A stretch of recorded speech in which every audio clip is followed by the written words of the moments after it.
जय हिंद बच्चों, कैसे हैं? ठीक है ना।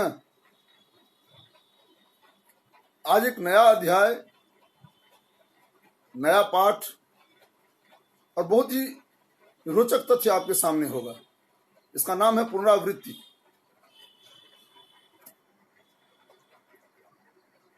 आप इसे अंग्रेजी में रिवीजन बोलते हैं। ये वही रिवीजन है जिसे आप हिंदी में पुनरावृत्ति, पुनरावलोकन और पुनराभ्यास बहुत सारे नामों से जानते हैं। क्या उद्देश्य है, क्या अर्थ है, क्या इसका मूल है, क्या क्या बातें हैं, कौन कौन से तथ्य हैं, कौन कौन से बिंदु हैं, क्या क्या बिंदु हैं, है ना। इन सब की जानकारी इसमें आपको मिलेगी। यह पुनरावृत्ति, अर्थ और उद्देश्य जाहिर है कक्षा नवम यानी आपके लिए।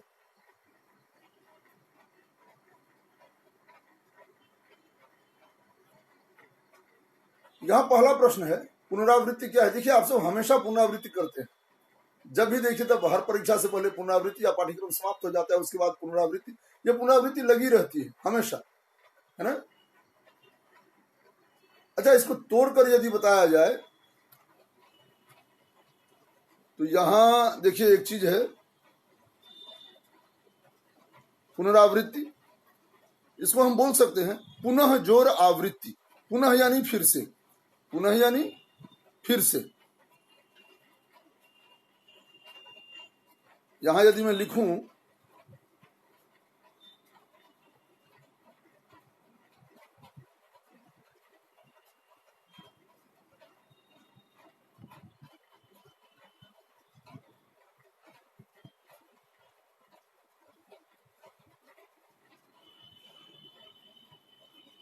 यहाँ विसर्ग नहीं आ रहा किसी कारण से, खैर कोई बात नहीं है। मैं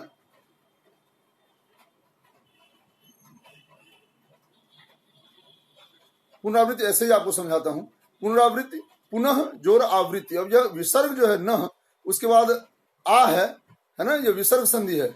यह विसर्ग और आ जो है, इन दोनों के मेल से यहाँ आ हो गया, र हो गया है ना। आ है इसलिए रा हो गया, या अ होता तो र होता।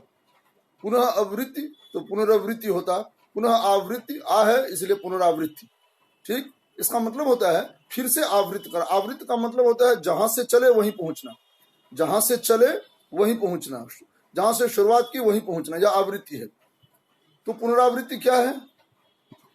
यह है, आगे के पेजों में, आगे के पृष्ठों में बताऊंगा मैं।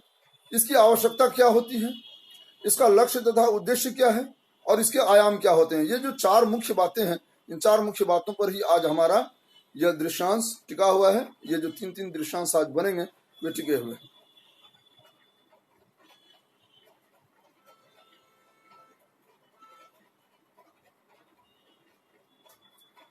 अब यहां देखिए, पहला प्रश्न है पुनरावृत्ति क्या है? कोई भी कार्य दोबारा करना या उसे दोहराना ही पुनरावृत्ति है। जैसा कि मैंने इससे पहले कहा, पुनरावृत्ति होती क्या है? मैंने कहा था पुनः जोर आवृत्ति। पुनः जोर आवृत्ति अर्थात फिर से शुरू करना। जहां से, मान लीजिए आप अ से चले और छत्र ज्ञ बड़ा र और छत्र ज्ञ श्र बड़ा र और रह, यहां तक आए, पूरी वर्णमाला हो गई, और रह के बाद फिर से आप अ पर आ गए, तो अब क्या होगा? फिर से आप वे ही सारे के सारे वर्ण, वे ही सारे के सारे जो अक्षर हैं, सबको आपने दोहराना शुरू किया, है ना। यही है पुनरावृत्ति। कोई भी कार्य दोबारा करना या उसे दोहराना ही पुनरावृत्ति है। इसकी आवश्यकता क्या है? अब यह बहुत ही महत्वपूर्ण है। इसकी आवश्यकता क्या है? यहां तो मैंने संक्षेप में दे दिया। पुनरावृत्ति से कार्य का ज्ञान पूर्ण रूपेण हो जाता है। पुनरावृत्ति से कार्य का ज्ञान पूर्ण रूपेण हो जाता है। अब ये कहने के लिए कह दिया मैंने, लेकिन आपको भरोसा होगा पूर्ण रूपेण ज्ञान हो जाता है। पूर्ण रूपेण यानी पूरी तरह से। पुनरावृत्ति आप समझ ही चुके हैं। पूर्ण रूपेण संस्कृत का शब्द है। पूर्ण यानी पूरी तरह से, रूपेण यानी रूप के आधार पर, रूप के संग, पूरी तरह से, इसको हम बोलते हैं हिंदी में पूरी तरह से। तो ये कैसे है? पुनरावृत्ति से कार्य का ज्ञान पूर्ण रूपेण हो जाता है। यह कैसे हो जाएगा? कोई कार्य यदि हम दोबारा करते हैं तो इससे क्या होगा? क्या इससे होता यह है कि हमें वह कार्य करने का धीरे धीरे धीरे धीरे, एक बार हम करते हैं तो हम कर जाते हैं, चलो ठीक है, शुरुआत की, उसके बाद अंत कर लिया, हो गया। फिर दोबारा जब हम करते हैं तो एक तरह से हमारी इंद्रियों को, हमारे मन को, हमारी आत्मा को यह आभास होने लगता है कि अच्छा, यह तो हम पहले कर चुके हैं। इन सबको आभास होता है कि हम तो पहले यह कर चुके हैं, और जब कर चुके हैं तो अच्छा, यह तो ऐसे होगा, ऐसे होगा, ऐसे होगा, ऐसे होगा। ठीक, तिबारा करते हैं तब जितनी इंद्रियां हैं सब आश्वस्त हो जाती है कि यह तो दो बार कर चुके हैं हम लोग। फिर 4 बार, 5 बार, 6 बार, 7 बार, जितनी बार हम करेंगे उतनी बार हमारी इंद्रियों को इन सब बातों का, इन सब तथ्यों का सो ज्ञान होने लगता है।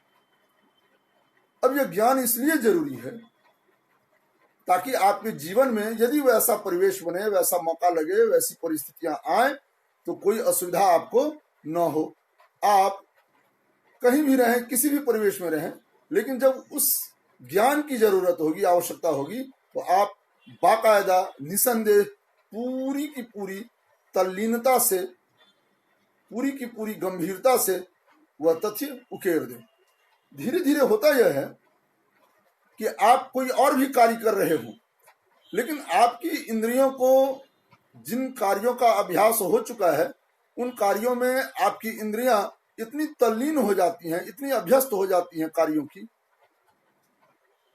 कि और कुछ हो या न हो, इंद्रियां अपने आप उसके पहले क्या होगा, बाद में क्या होगा, उसके बाद क्या होगा, ये समझने लगती हैं। और उसका उच्चारण जो है, मुंह या जिह्वा या जो कहिए, जिन अंगों से हम बोलते हैं, वे अंग करने लगते हैं। ये सुनने में आपको अजीब सा लगेगा, लेकिन बहुत जरूरी है। मैंने काफी खोजा इस पर, काफी ध्यान लगाया, आप सभी जानते होंगे। मैंने यहाँ 2 बातें की। पहली बात मैंने यह की कि आप जो भी बोलते हैं उसका अभ्यास आपकी इंद्रियों को हो जाता है, जो भी करते हैं उसका अभ्यास हो जाता है इंद्रियों को। धीरे धीरे वे इंद्रियां इतनी निश्चिंत हो जाती हैं कि उन्हें हम भले ही भूल जाएं, इंद्रियां नहीं भूलेंगी। इंद्रिय बोलते हैं अंग को, इंद्रिय यानी अंग, ठीक है, वे नहीं भूलेंगी, वे नहीं भूलेंगी। अब मान लीजिए आपने पढ़ाई का काम किया, आपको कोई कविता याद करनी, क्षमावरण को चाहिए छोटन को उत्पात, ज्यों रहीम हरि को घटियो, को रहीम हरि को घटियो, जो भृगुमारी लात। क्षमावरण को चाहिए छोटन को उत्पात, को रहीम हरि को घटियो, जो भृगुमारी लात। ये एक दोहा है, यह आपने रटा। आपकी जिह्वा को, आपके मुंह को इसका इतना अभ्यास हो गया है कि आप इधर खाना पका रहे हैं और इधर बोले जा रहे हैं। अब यहाँ देखिए, खाना पकाने का काम दोनों हाथ करते हैं, दिमाग उधर भी लगा हुआ है और दिमाग यहाँ भी लगा हुआ है। चूंकि आप इस दोहे को इतनी बार रट चुके हैं, इतनी बार रट चुके हैं कि किसके बाद क्या होगा, मन को ज्यादा तकलीफ होती ही नहीं है, मन सोचता ही नहीं है। क्योंकि मानसिक जो बिंदु हैं, जो तत्व हैं, उन तत्वों को पता है कि क्षमा के बाद वरण चाहिए, क्षमा वरण को चाहिए। उसके बाद उसमें उस डिस्क में सब कुछ भर दिया जाता है। क्या देखिए क्या सुविधा है ना, क्या मैकेनिज्म है, क्या तंत्र है। देख रहे हैं ईश्वर कितना बनाकर भेजता है हम सबको, हम उसका उपयोग नहीं करते। तो इसकी पुनरावृत्ति से कार्य का पूर्ण रूपेण ज्ञान हो जाता है। अच्छा चलिए, बातों बातों में मैं भूल गया, हमारी मतलब तस्वीर में मेरे दाहिनी ओर, और यहाँ सामने खड़ा हूँ तो बाईं ओर, और तस्वीर के हिसाब से, चित्र के हिसाब से, दृश्यांश के हिसाब से मेरे दाहिनी ओर जो है तो सर्वपल्ली राधाकृष्णन जी हैं। शिक्षक दिवस आ रहा है और इनके जैसा महान शिक्षक कौन होगा। माता पिता के बाद यदि कोई और शिक्षक है, माता पिता और ईश्वर के बाद, तो ये सर्वपल्ली राधाकृष्णन है। ये गुरुओं के गुरु हैं, है ना। 5 सितंबर 1980 में इनका जन्म हुआ, आप सब जानते हैं। और इस तरफ आप देखिए, पढ़ाई लिखाई से संबंधित मेरी कोशिश होती है कि विषय वस्तु से संबंधित बातें दी जाए। चलिए और बातें अगले दृश्यांश में, अगले पृष्ठों पर।